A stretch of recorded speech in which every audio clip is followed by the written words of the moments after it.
Saúdo a todos com a paz e a graça do Senhor Jesus Cristo, dando continuidade aqui a esses vídeos, tratando-se de conhecermos os tempos. Estamos buscando compreender os textos que trata-se de profecia, textos que são chave, que Deus nos deixou para compreendermos o tempo que nós estamos vivendo e compreendermos também aonde estamos inseridos, se a pessoa está inserida no corpo de Cristo ou se está inserida no mundo, para que a pessoa busque esse momento de libertação. O Senhor me deu uma revelação, me deu uma visão e revelação, a qual uma terceira coisa vai acontecer, e eu não compreendi se tratava-se de vírus, de peste, de uma mutação, uma terceira mutação desse coronavírus, ou se era outro vírus, ou se era a terceira guerra mundial. E orando eu para compreender essa revelação de Deus, essa visão que Deus me deu, o Senhor me revelou que a igreja está pulando os textos bíblicos que trata-se de libertação. E continuei orando, e o Senhor me deu uma visão, uma revelação, por uma visão, que muitos sumiram, e os que ficaram se trancaram em hotéis, se trancaram em casa, com medo. Então não tenha dúvida que Deus está me revelando já o arrebatamento. Então essa terceira coisa, e tanto pode ser peste como pode ser uma terceira guerra mundial, porque quando nós olhamos aí, nós vimos já que aconteceu a primeira grande pandemia lá em 1918, a segunda agora com o coronavírus. Então se vier outra depois dessa, já é a terceira. E também tivemos a primeira grande guerra mundial em 1914 e a segunda guerra mundial 1919 a 1944. Então se vier outra grande guerra mundial também, é a terceira. Então uma terceira coisa vai acontecer, e o Senhor me revelou que a humanidade não espera que isso vai acontecer, mas vai acontecer. E pela revelação que o Senhor me deu, a necessidade é das pessoas serem libertas. A igreja hoje não está preocupada com libertação, com pessoas libertas da igreja, mas em fazer membro de igreja, nem que a pessoa não seja liberta, quer a contribuição das pessoas. E não é isso que Deus quer. Deus quer a pessoa salva nele, salva em Cristo. E também que esse evento já está junto com o arrebatamento, que é nesse tempo dessa terceira coisa que vai acontecer, que também acontecerá o arrebatamento da igreja, E estou trazendo esses vídeos para que você olhe para a Bíblia e compreenda os tempos bíblicos, compreenda o tempo que nós estamos vivendo. Isso no vídeo anterior ficou bem claro aí, que nós estamos vivenciando o tempo dos eventos do quarto selo, porque é o único selo que trata-se de peste, é o quarto selo, e nós estamos vivendo nesse momento dos eventos desse quarto selo, que já tivemos a primeira grande peste lá em 1918 e agora o coronavírus.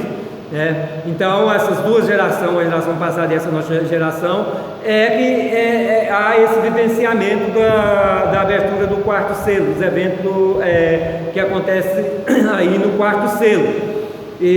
Então há necessidade de pregarmos libertação, e não que está tudo bem, não está tudo bem.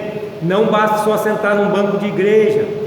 Jesus Cristo foi muito bem claro ali na parábola das 10 virgens, 5 delas realmente foram salvas, participaram da boda do Cordeiro, mas 5 não, 5 dessas ficaram para trás.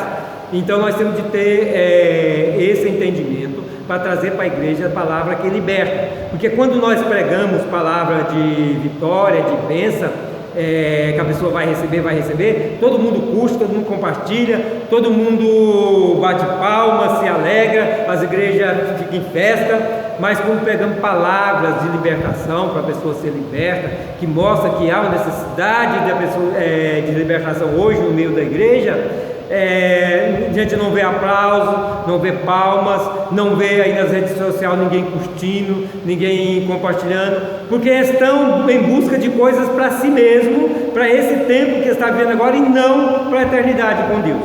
Amém? Vamos para a palavra. E lá em Salmos 2, a palavra de Deus diz assim: porque se amotina os gentios e os povos imaginam coisas vãs, os reis da terra se levantam e os governos consultam juntamente contra o Senhor e contra o seu ungido, dizendo: rompamos as suas ataduras e sacudamos de nós as suas cordas. Aquele que habita nos céus se irará e o Senhor zombará deles. Então lhes falará na sua ira e no seu furor os turbará. Eu, porém, ungi o meu rei sobre o meu santo monte de Sião. Proclamarei o decreto. O Senhor me disse: tu és o meu filho, eu hoje te gerei. Pede-me e eu te darei os gentios por herança e os fins da terra por tua possessão. Tu os esmigalharás com uma vara de ferro, tu os despedaçarás com um vaso de oleiro. Agora, pois, ó reis, sede prudentes, deixai-vos instruir juízos da terra, servir ao Senhor com temor e alegrai-vos com tremor. Beijai o filho para que se não irem e pereçais no caminho, quando eu breve se acender a sua ira. Bem-aventurados todos aqueles que nele confiam. Amém, glória a Deus. Se pegar só esse versículo de bem-aventurança seria muito bom, né? Mas nós que sabemos que está muito próximo à volta de Jesus Cristo, aí eu não sei, talvez umas 2 décadas no máximo, aí não vou marcar tempo da volta de Jesus Cristo, mas olhando pela revelação que o Senhor já me deu e pelo que está na Bíblia, não passa de 3 décadas aí, eu creio que não passa mais de 30 anos sem que Cristo venha buscar os seus, a sua igreja. E eu creio, amados, que eu estarei aqui ainda vivo no tempo do arrebatamento. Paulo tinha essa fé, porque eu não, que já estou muito próximo à volta de Jesus, não ter essa fé, não crer, né? Nós temos de crer e dizer: vem, Senhor Jesus. O problema é que não adianta dizer: vem, Senhor Jesus, e dizer assim: Senhor, guarda-me das consequências, guarda-me das aflições. Nós sabemos que as aflições vêm. Não deixa, guarda, não guarda, ele guarda. O problema é assim: não deixa vir aflições, livra-nos das aflições. Não, amado, as aflições vêm, já veio aí 2 guerras mundiais, agora já estamos vivenciando essa segunda pandemia aí, que atingiu a humanidade toda. Deus, Ele tanto nos conserva a nossa vida no meio das aflições, como também, se morrermos, Ele ressuscitará no último dia. Ressuscitará no dia da vida dele, se morrer em Cristo. Porque os que morrerem em Cristo vai ressuscitar agora no tempo do arrebatamento. No último dia será a ressurreição daqueles que não foram arrebatados, dos que não creram, né, em Cristo Jesus. Então vejamos bem, aproxima-se o tempo da volta de Jesus Cristo. Todo pregador prega isso, mas oram para que os eventos não aconteçam. Então nós estamos nos contradizendo. Nós estamos vivendo um tempo que o ensino da teologia, o ensino dos pregadores, as pregações, as ministrações estão indo na contramão da revelação da volta de Jesus Cristo. Porque se cremos que Jesus Cristo está voltando, cremos também que as aflições elas vão cada vez ser mais fortes. Então nós temos aí já 2 guerras mundiais, temos aí a segunda pandemia, e essa é a terceira coisa que vai acontecer, que a humanidade não espera, ainda vai ser pior do que essas que já aconteceram, porque já está se afunilando o dia da volta de Jesus Cristo. Então são os tempos de dor, tempos de aflição, mas a ira de Deus, quando ela for derramada, a igreja não está mais aqui, será arrebatada. Isso nós vamos ver aqui em texto bíblico, que é bem claro, que a igreja não estará aqui no tempo da ira, e o tempo da ira é o tempo da grande tribulação. E para quem prega que a igreja vai passar aqui na grande tribulação, porque não olha a Bíblia em um todo. E aqui no Salmo 2, nós vemos aqui todo o Salmo tratando-se das nações. E quando nós olhamos que diz: os reis da terra se levantaram-se e os governos consultam juntamente contra o Senhor e contra o seu ungido, dizendo: rompamos as suas ataduras e sacudamos de nós as suas cordas, podemos até pensar que está falando do tempo de Cristo, do tempo da vinda de Cristo aqui nessa terra para a sua obra redentora. Mas não, está falando já do tempo em que Cristo estará reinando já aqui. Aqui já trata-se da grande tribulação e do reino milenar. Então, quando os reis da terra se levantam e o governo consulta juntamente contra o Senhor, né, e contra o seu ungido, que é o Cristo, dizendo: rompamos as suas ataduras e sacudamos de nós as suas cordas, está falando em um tempo que as nações, os povos, eles não querem mais saber de Cristo. Isso é o tempo do anticristo, porque o anticristo ele vai entrar como uma pessoa que é a salvação da humanidade, a salvação do mundo, e vai enganar a todas as nações. Diz que aqui que ele faz uma aliança com muitos. Diz a Bíblia, diz a palavra de Deus lá em Daniel, que ele faz uma aliança com muitos. Então é um tempo que as nações vão estar conspirando contra Cristo. Mas a igreja já não está mais aqui, a igreja já foi levada. Então nós temos que compreender um negócio: nós estamos vivendo o tempo dos gentios, né? Nós estamos vivendo o tempo da igreja. Quando a igreja for arrebatada, então Deus volta a tratar com as nações. Ele volta a tratar de Israel e com todas as nações. É o que nós vemos aqui nesse salmo. Esse salmo não é para esse nosso tempo agora, aqui esse tempo que nós estamos vivendo, que é o tempo dos gentios. Então veja bem, a partir do verso 4 diz: e aquele que habita no céu se rirá, Deus vai rir deles, e o Senhor zombará deles. Não está falando da igreja. E então lhes falará na sua ira e no seu furor, e os turbará. Então aqui está falando da ira, que a gente vê lá no capítulo 6 de Apocalipse, ali na abertura do sexto selo, que a ira de Deus já está sendo derramada sobre as nações. Então já está desse tempo, a igreja ali já foi levada, já foi arrebatada, porque ali todos os ricos, os grandes, os pequenos, esconderam-se da face do Cordeiro. E a igreja, a noiva, ela não vai esconder da face do Cordeiro. Então a igreja já não está ali mais na abertura do sexto selo, a igreja vai ser levada. E o que ficar não é mais igreja, vão esconder da face do Cordeiro, porque não é mais a noiva do Cordeiro, né?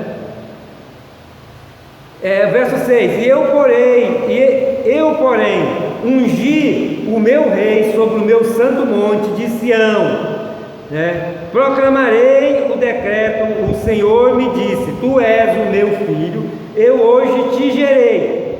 Veja bem, aqui quando fala hoje te gerei, a gente vê aí também no Antigo Testamento profecia que fala de Cristo, né? Que Deus ele gerou o Cristo. Então hoje eu te gerei.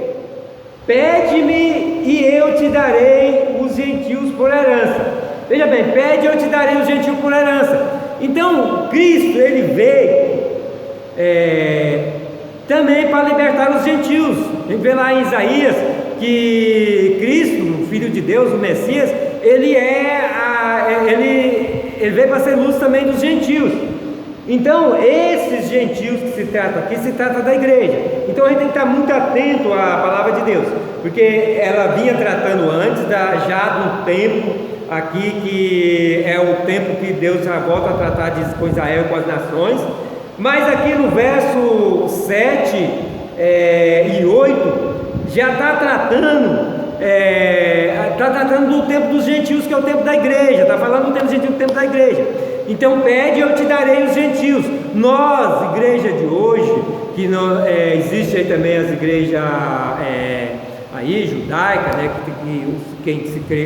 os judeus que se converteram em Cristo Jesus, né, que são também igreja. Mas nós, a igreja gentílica, a grande parte da igreja gentílica, né, nós somos gentios que se converteram. Nós somos esses gentios que o pai está dizendo ao filho: pede, eu te darei. Então Deus é Deus que nos leva ao filho, é Deus que nos levou ao filho para a salvação nele. E o filho, então, ele nos liberta e nos gera filho para o pai. É um processo que é o processo do novo nascimento, que eu sempre tenho falado a esse respeito, em todas as minhas ministrações. O passar pelo processo do novo nascimento é morrer com Cristo para o pecado, isso é arrepender do pecado, né? Crer, arrepender do pecado e morrer com Cristo para o pecado, sendo o corpo do pecado sendo descente na vida da pessoa, e a pessoa ressuscitar com Cristo para a vida. Esse é para a vida com Deus. Esse é o processo do novo nascimento que nos faz filhos de Deus. Então é desse processo que nós somos filhos de Deus. Quem não passou ainda por esse processo, não arrependeu do pecado, ainda vive no pecado, não é filho, porque ainda não foi vivificado. O Espírito, que é o Filho de Deus, que é a parte espiritual que está dentro de nós, ainda está morto na vida das pessoas que não arrependeram do pecado, não passaram pelo processo do novo nascimento. E mas nós que já fomos vivificados em Cristo, nós já somos filhos. Nós recebemos o poder de ser feitos filhos de Deus, que está lá em João capítulo 1, que revela que ele veio para o seu, mas os seus não receberam. Todos quando receberam, recebeu o poder de ser feitos filhos de Deus. Então nós olhando aqui para esse verso, no verso 8, né, continuando, né, onde diz: e eu te darei os gentios por herança, né, que somos nós, que Deus nos pegou e nos levou para ser salvo em Cristo, né, nos deu para seu Filho. E aí, vírgula, né?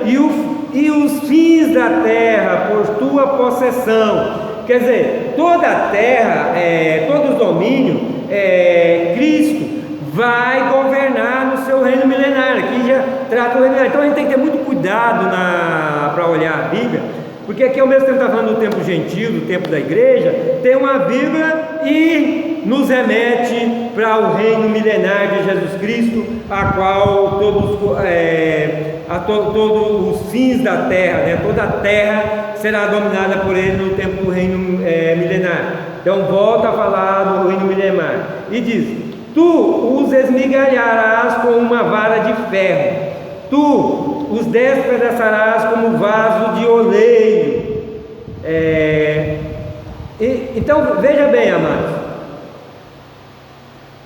o reino milenar de Jesus Cristo, ele governará com vara de ferro. Nós estamos vivendo o tempo da graça. Esse tempo que nós vivemos, o tempo aqui com os gentios, né, o tempo dos gentios, o tempo da igreja, que é o tempo dos gentios, é o tempo da graça de Deus.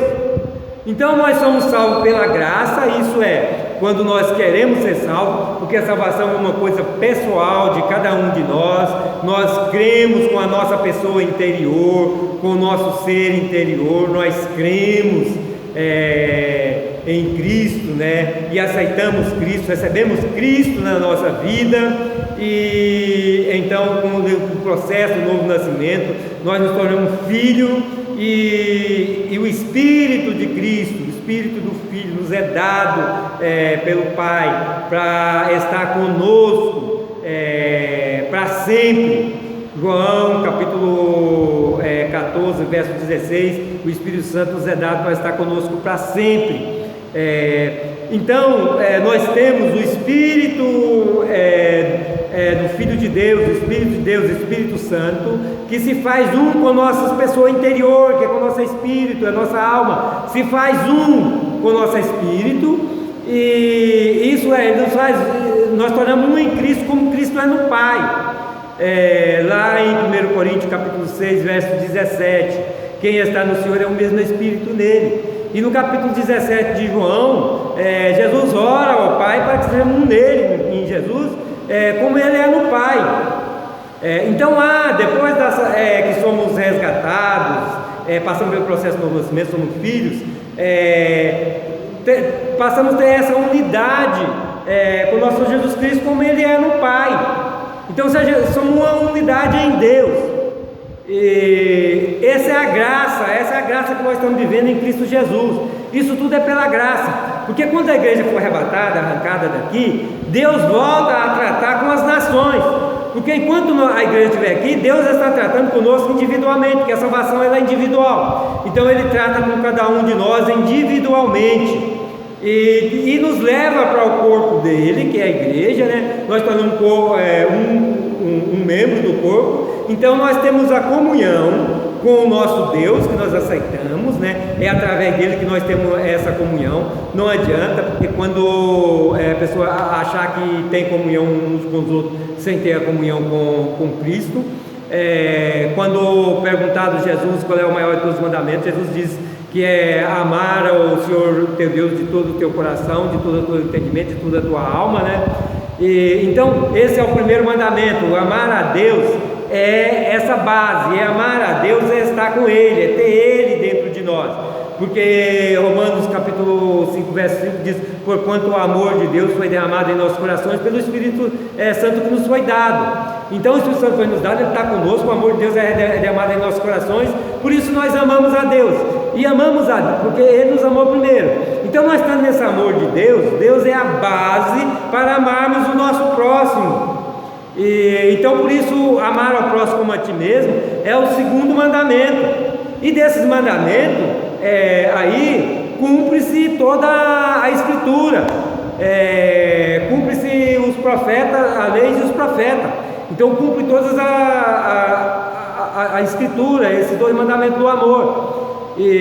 Então amar a Deus, estar em Deus, ter essa mesma unidade em Cristo, como Ele é no Pai, através do seu Santo Espírito, que nos torna capacitados para poder amar o nosso próximo, porque essa é a base da nossa vida. O amor de Deus, Ele faz presente na nossa vida, é a base que nós precisamos, é a rocha que é Cristo, que nós estamos nele, juntado nele, é o corpo de Cristo, a qual nós entramos, e aí sim temos comunhão, entrando no corpo de Cristo, nós temos comunhão uns com os outros, porque temos uma comunhão com Cristo, temos essa mesma unidade em Cristo, então nós temos essa comunhão uns com os outros. Mas o processo, o tratamento de Deus é individualmente com cada pessoa, porque a salvação ela é individual, a libertação ela é individual, a pessoa tem de querer ser liberta, ele tem que desejar ser liberta. Então é uma coisa pessoal de cada ser, de cada pessoa, para a salvação em Cristo Jesus. Então nós vivemos esse momento dos gentios, esse momento da igreja, esse momento a qual Deus está tratando individual com cada pessoa, e quem crê e aceitar e permanecer em Cristo e perseverar em Cristo, nesse corpo que é a igreja de Cristo, será arrebatado e levado para o céu, para as bodas do Cordeiro, e estará com Deus para sempre. Então nós precisamos ter esse entendimento, esse conhecimento bíblico, para não nos perder aí nos ventos de doutrina que quer nos tirar da palavra de Deus, que é a verdade. Tem aí muitos ventos de doutrina tirando os olhos das pessoas do céu para as coisas do mundo. Tem pessoas que estão amando, adorando o mundo, adorando as coisas e não a Deus. Vem para as igrejas porque querem riqueza, querem bens, porque os pregadores pregam que se vir para a igreja dele, está ali ele vai receber, ele vai prosperar, ele vai ser abençoado, e a salvação fica em segundo plano. E não podemos esquecer que o próprio Jesus Cristo dividiu a sua igreja em dois grupos. 50% que vai ser salvo, os outros que vão para as trevas exteriores, que vão ficar para trás e vão ser arrebatados.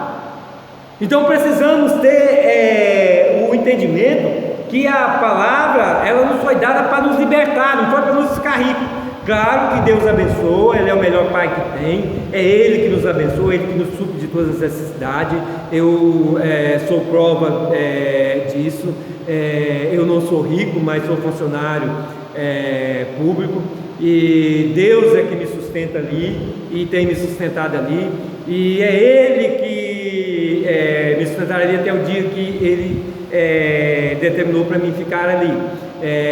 Eu sou funcionário público aí já há mais de 20 anos e não sou concursado, mas Deus nunca deixou tocar em mim, nunca deixou tirar o meu cargo, porque é Ele que me sustenta. E o dia que tirar também, Ele já tem outro lugar, porque Ele não deixa fechar uma porta sem abrir outra.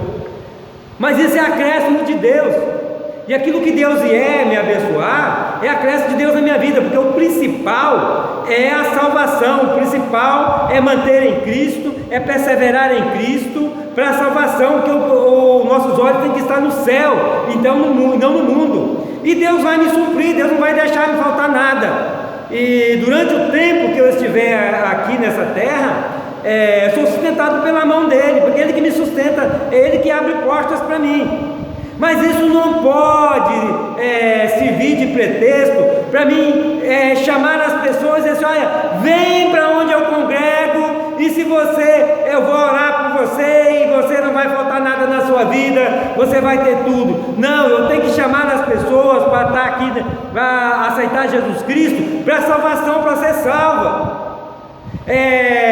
A provisão, as coisas que a pessoa precisa, é acréscimo de Deus, porque Ele é o melhor Pai que tem. Se Ele faz seu sol nascer sobre os bons e ruins, quanto mais Ele cuida daqueles que são filhos, que já passaram pelo processo do novo nascimento e são filhos. Então o principal objetivo é passar pelo processo do novo nascimento e ser filhos de Deus, e não filhos do mundo, mas filhos de Deus. E é Deus que cuida, mas sem tirarmos os olhos do céu, juntando tesouro no céu. É o que Jesus Cristo nos mandou, juntar tesouro no céu, porque é lá que nós vamos viver a eternidade com Ele. Essa vida aqui é passageira. Vivemos aqui o quê? Quem vive 100 anos, vive muito, mas lá nós vamos viver eternamente. De eternidade a eternidade é o que diz lá o livro de Daniel. Então nossos olhos temos de estar lá, nós temos de juntar tesouro no céu, e Cristo é o nosso maior tesouro. Aqui na terra as coisas aqui, acréscimo que Deus nos abençoa, o acréscimo dele nos dá para sobreviver muito bem, e é Ele que nos dá livramento, Ele que nos cura, nos sara. Então a nossa confiança é em Cristo, é estar nele o tempo todo, e preocuparmos em ser libertos sempre, permanecendo em Cristo, e perseverarmos em Cristo sempre. Não tem como. Então no verso, aqui no verso 9, a palavra de Deus diz, no verso 9, Salmo 2, verso 9, que é o nosso texto: tu os esmigalharás com uma vara de ferro, tu as despedaçarás com um vaso de oleiro. Então aqui já está falando do governo milenar de Jesus, porque Jesus ele veio e pagou o preço por nós, sua obra redentora, ressuscitou, subiu ao céu. Claro que Ele está à direita do Pai, tem todo o poder nos céus e na terra à direita do Pai, mas esse mundo não está debaixo do governo dele. Ele conduz todas as nações, porque é Ele que está por detrás de tudo, mas quem está governando é o mundo.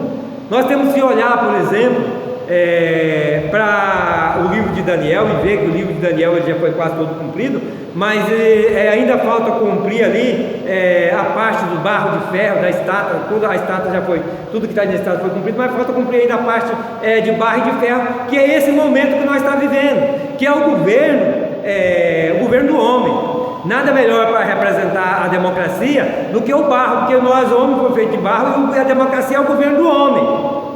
E o ferro são os governos ditatoriais que existem até hoje. Acabou o grande império, que era o Império Romano, acabou, teve fim, mas permanece aí o governo do homem, né, que é o governo democrático, que é representado pelo barro, e o governo de ferro, os governos de ferro, que são a parte de ferro dos pés da estátua, que trata-se das nações que estão aí, dos ditadores que ainda existe até hoje, do governo totalitário. Então é esse momento que nós estamos vivendo. Mas Jesus, quando vir, depois que arrebatar a igreja, ele vai vir e tratar com todas as nações.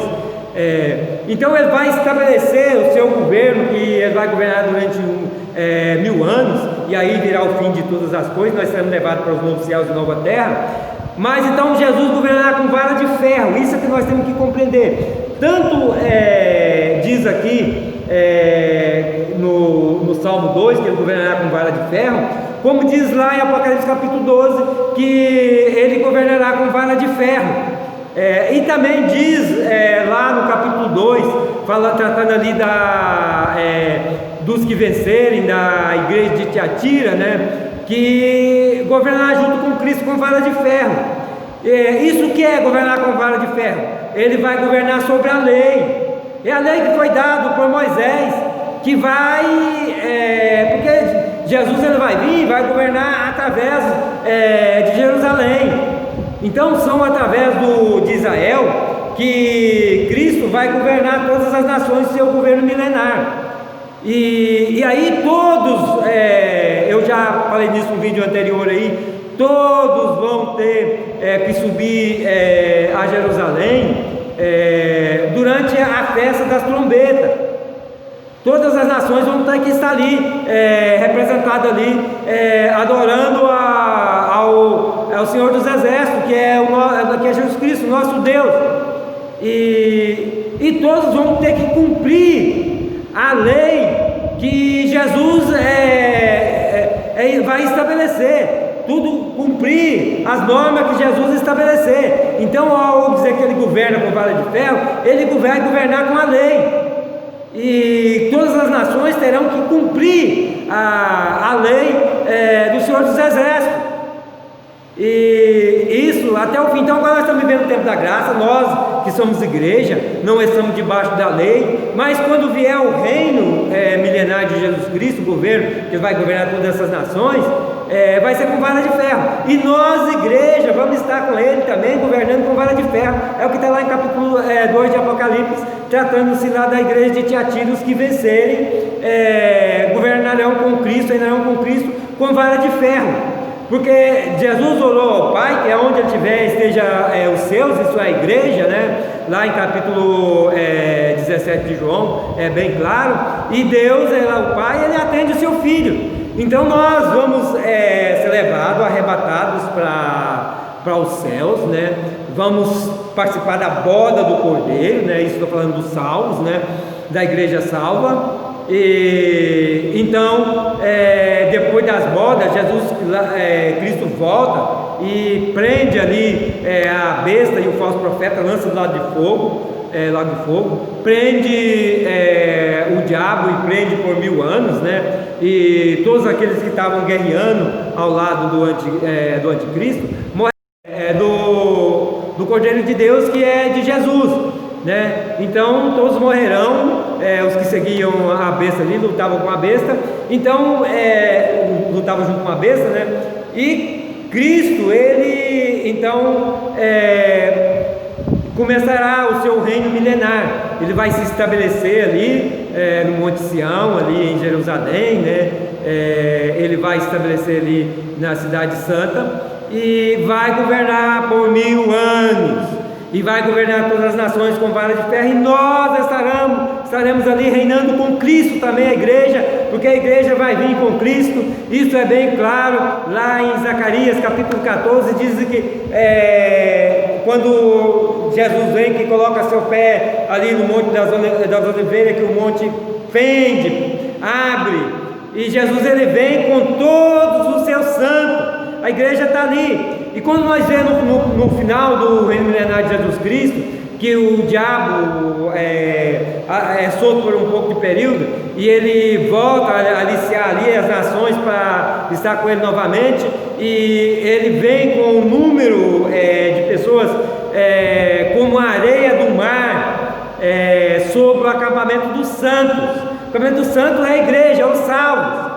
e sobre a cidade santa, que é Jerusalém, aonde Cristo está governando. Então desce fogo do céu e queima todos os seguidores do diabo, e o diabo ele é lançado no lago de fogo também. E então já entra ali para a fase do julgamento, aonde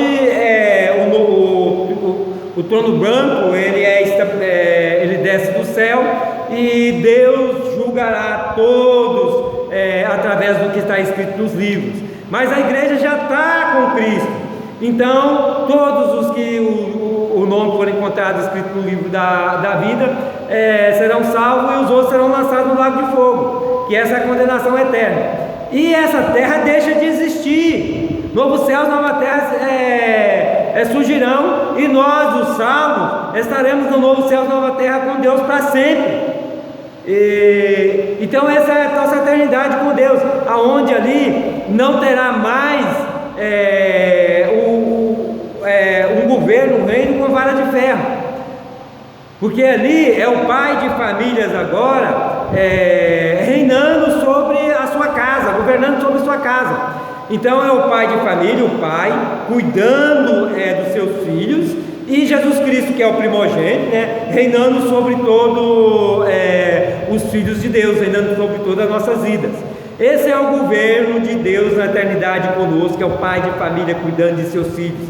Então temos que compreender isso. Nós estamos vivendo o tempo dos gentios, o tempo a qual Deus está tratando individualmente com cada um, e através da igreja está resgatando a todos que querem ser salvos, os que querem ser filho de Deus, no corpo de Cristo, que é a igreja. Então a igreja é esse instrumento para receber todos os povos de todo o mundo que querem viver em Cristo, que querem ser salvos. Então a igreja é esse instrumento de Deus, e nós estamos vivendo esse tempo dos gentios, o tempo da igreja. Então virá o tempo em que Deus tratará com as nações, que é o tempo da ira, e depois o tempo do governo milenar de Jesus Cristo, que ele não está tratando individual com ninguém, ele está tratando das nações, está tratando da nação de Israel e de todas as nações através de Israel. Não há mais esse tratamento individual, mas está tratando das nações. Aí depois virá o fim, e nós seremos levados para os novos céus e nova terra. Então nós temos que compreender esse tempo. Nós estamos vivendo esse tempo dos gentios, esse tempo da igreja, e aí depois virá o tempo da ira, que Deus vai estar tratando com Israel e as nações, que culmina com o reino milenar de Jesus Cristo, que ele está reinando sobre todas as nações, tratando com todas as nações. Então virá o tempo do fim, que é o tempo do julgamento, e todo será julgado por aquilo que fez. Mas a igreja não, porque a igreja já passou pelo processo do novo nascimento, já é filho, já casou com o cordeiro. A igreja já é esposa nesse tempo do julgamento lá final do trono branco. A igreja já é esposa do cordeiro. A igreja já está no corpo glorificado, a qual não é mais possível pecar, impossível pecar, não peca mais. E a igreja está ali naquele acampamento dos santos, aonde o diabo quer destruir, ali no finalzinho do reino milenar. Mas fogo desce do céu e destrói a todos que foram sobre o acampamento dos santos e sobre a cidade santa, que é Jerusalém. Então nós somos essa igreja. A igreja ela não passa pelo julgamento para condenação. O julgamento da igreja é lá no tempo das bodas, para receber galardão. Então lá diante do trono de Deus, para receber galardão. Esse é o julgamento da igreja.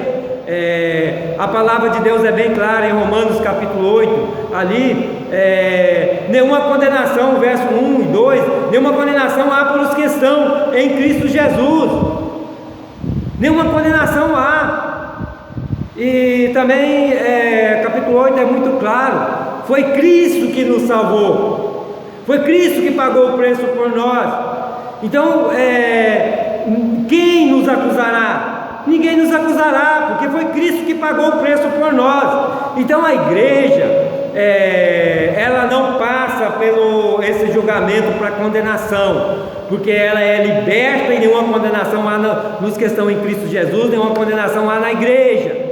A igreja ela vai ser arrebatada, levada para o céu, um corpo glorificado, impossível pecar. E o julgamento lá do trono branco, que é o julgamento para todos no último dia, é para julgar os que não aceitaram a Jesus Cristo, os que não foram lavados no sangue de Jesus Cristo, porque quem é lavado no sangue de Jesus Cristo e permanece nele, persevera nele, é um nele como ele é no Pai, e aí nisso não há condenação. Quando nós olhamos ali, que fala das obras da carne, isso nós temos que ter muito cuidado com a questão das obras da carne, ali quando a palavra de Deus trata das obras da carne, e a qual ninguém que pratica as obras da carne entrará no reino de Deus. E aí depois no verso 22 fala do fruto do Espírito, e que sobre o fruto do Espírito não há lei, porque não há condenação sobre os salvos. Então quem está praticando, tem o Espírito Santo e tem o fruto do Espírito, não há lei sobre ele, não há condenação sobre ele, a condenação há sobre lei. Então o reino milenário de Jesus Cristo haverá lei, e creio eu que a lei de Moisés, que quando a gente vê ali em Ezequiel, a partir do capítulo 40, a gente vê ali que volta a haver sacrifício, né? Vai haver sacrifício. Então ali as normas da lei, elas precisam ser cumpridas. Então creio eu que todas essas nações no reino milenário estão debaixo da lei e não da graça de Jesus Cristo. Então serão julgados conforme a lei, e Israel será julgado conforme a lei, e será salvo, porque em Cristo Jesus, governando ali, Cristo Jesus governando com eles serão muito abençoados por Cristo, porque Cristo vem para eles, porque Cristo já veio para os gentios, a igreja é formada desse mundo gentílico. Então a igreja foi salva, e Cristo já desposou a sua igreja, e então ele volta a tratar agora com Israel, vem para eles e trata com todas as nações através de Israel. Então esses são os tempos bíblicos nos revelados, e depois do governo milenário de Jesus Cristo, todos nós seremos levados para o novo céu, nova terra, porque essa terra aqui ela vai passar, ela vai deixar de existir. Igual Jesus Cristo disse que os céus e a terra passará, mas a palavra dele não passará. E quando nós olhamos para a palavra de Deus, então por isso nós temos de compreender a palavra de Deus em um todo. Então nós vivemos esse tempo da igreja, esse tempo dos gentios, que é o tempo da igreja, e tem muitos aí pregando e ensinando que a igreja vai estar na grande tribulação, porque não olha a palavra de Deus em um todo. A igreja ela não vai estar na grande tribulação. Tem gente aí pregando que a igreja vai estar até lá pela grande tribulação, porque no capítulo 20 ali de Apocalipse fala na primeira ressurreição, aonde ali reviveram os que foram degolados pela besta. Mas quando a gente olhamos ali para o capítulo 20, é bem claro, os outros não ressuscitaram, só reviveram os que foram degolados pela besta, os outros não reviveram. E quando a gente olha para a palavra de Deus que vemos ali no Evangelho de Jesus Cristo, a qual, como na morte dele, muitos ressuscitaram. Então, se a primeira ressurreição é lá, só no capítulo 20, depois da grande tribulação, como vamos explicar a questão da ressurreição que começou ali com a morte de Jesus Cristo, que os santos de Israel ressuscitaram, muitos ressuscitaram, que ele tratou-se de Israel, que o povo de Deus naquele tempo só era Israel. Então os santos ali de Israel ressuscitaram.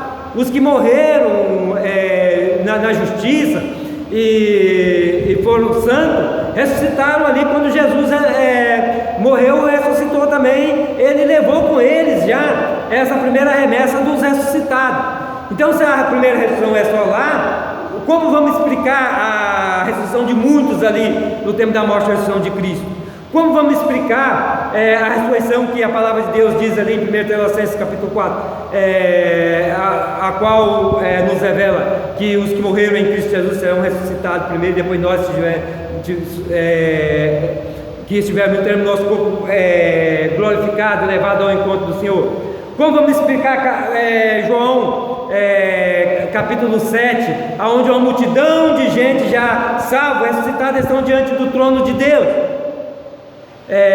Porque os que reviveram ali depois da tribulação, eles não foram levados para o céu, eles não foram arrebatados para o céu, porque Cristo já estava aqui nessa terra para iniciar seu reino milenar. Então eles ressuscitaram e já foram incluídos junto com a esposa, que não é mais a noiva. Porque como explicar que a ressurreição, a primeira ressurreição só acontece ali no capítulo 20, né, de Apocalipse, e que é ali que acontece o arrebatamento? Como explicar isso se já houve as bodas do Cordeiro? Capítulo 19 de Apocalipse é bem claro, houve ali já as bodas do Cordeiro. Com quem foi que Cristo casou? Se a igreja é a noiva. Então não tem como nós compreender a Bíblia sem olhar ela um todo. A ressurreição em Cristo Jesus é a primeira ressurreição. Ela acontece em 3 etapas. A primeira etapa aconteceu já na morte de ressurreição de Cristo. Aconteceu a primeira etapa. A segunda etapa vem aí para todos os que morreram em Cristo serão ressuscitados. Então todos nós que estivermos vivos seremos juntados a eles e levados aos céus para as bodas do Cordeiro. Então acontece as bodas do Cordeiro.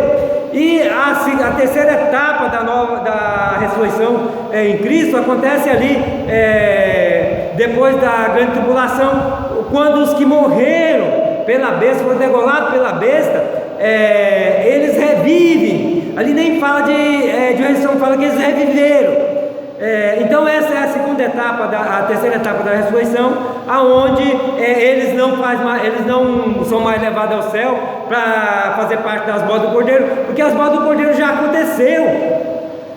Agora não é mais noiva, agora os santos que descem com Jesus Cristo para reinar com Jesus Cristo, já a esposa do Cordeiro que desce com ele, que são os santos que são acampados ali na região ali de Jerusalém.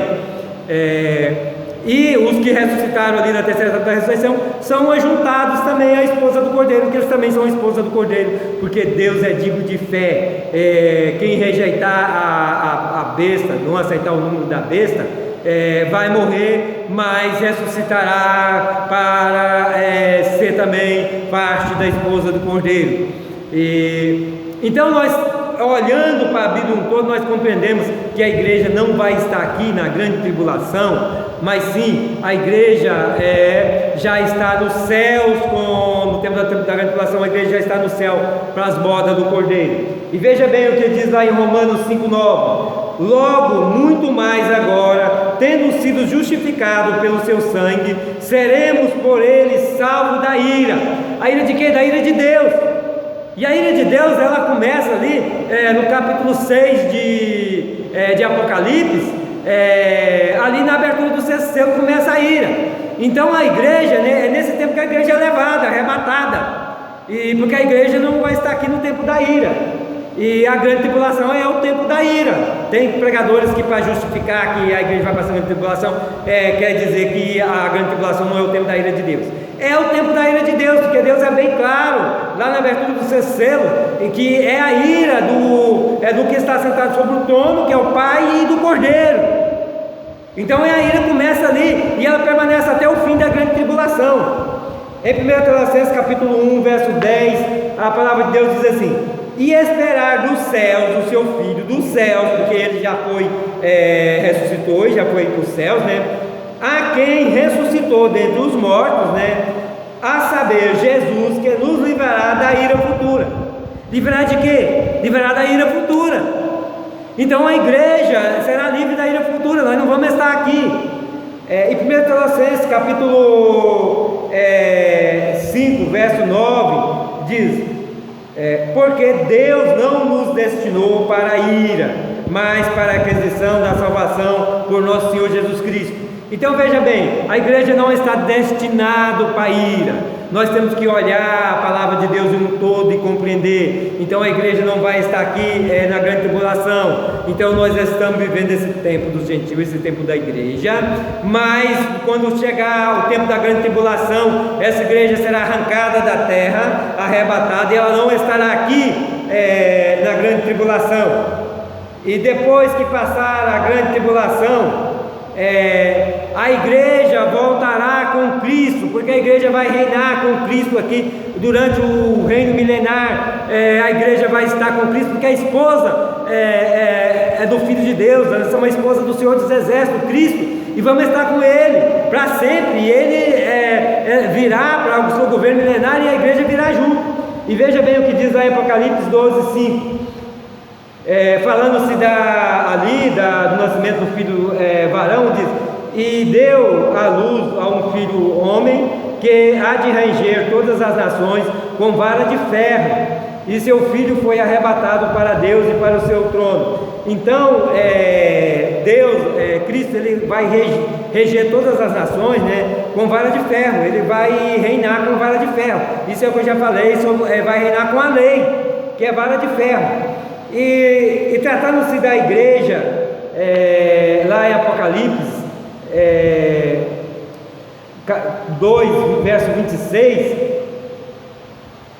tratando-se dali da igreja de Tiatira, dos que vencerem, diz assim: e ao que vencer e guardar até o fim as minhas obras, olha bem, ao que vencer e guardar, eu sempre tenho falado isso, não é só crer, é crer, permanecer e perseverar até o fim, e guardar, aqui está dizendo ao que vencer e guardar até o fim as minhas obras, eu lhes darei poder sobre as nações, e com vara de ferro as regerá, e serão quebradas como vaso de oleiro, como também recebi do meu Pai.